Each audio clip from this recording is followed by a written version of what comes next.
Balik hijaunya tanah Priangan, tersimpan sejarah panjang tentang dua kerajaan besar yang pernah berjaya, Kerajaan Sunda dan Kerajaan Galuh.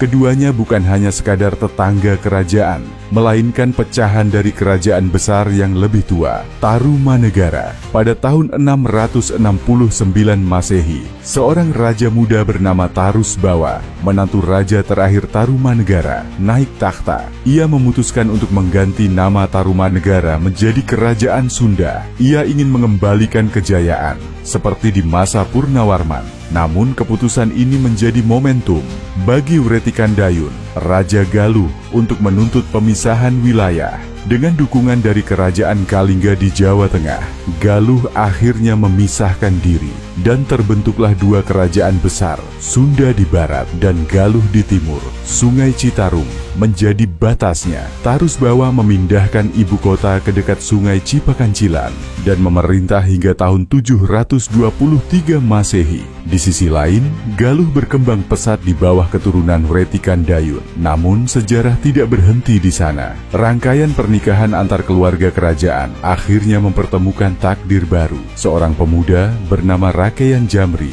cicit Wretikandayun, menjadi sosok penting. Setelah menikahi Teja Kancana, ia naik takhta kerajaan Sunda dan dikenal sebagai Prabu Harisdarma. Setelah menaklukkan Galuh, namanya berganti menjadi Sanjaya. Dengan kekuatan militer dan politik, Sanjaya akhirnya menyatukan kembali Sunda, Galuh, dan bahkan Kalingga. Ia menjadi cikal bakal dari Mataram kuno di tanah Jawa. Di sisi barat, kekuasaan ia wariskan pada anaknya, Tamperan Barmawijaya. Kekuatan Sanjaya tertulis dalam prasasti Jaya Bupati, sebuah prasasti sakral dari tahun 1030 M yang ditemukan di Sungai Cicati, Sukabumi.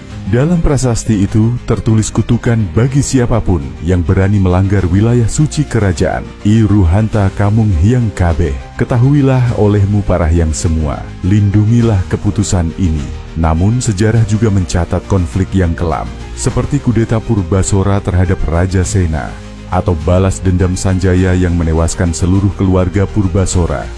Dari peristiwa ini, hanya satu orang yang selamat, Ki Balangantrang, yang kelak menjadi simbol perlawanan terhadap Sanjaya.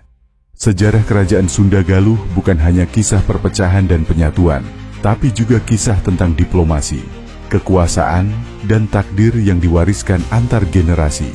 Sampai kini, jejaknya tetap abadi dalam prasasti, dalam cerita rakyat, dan dalam budaya Sunda yang luhur.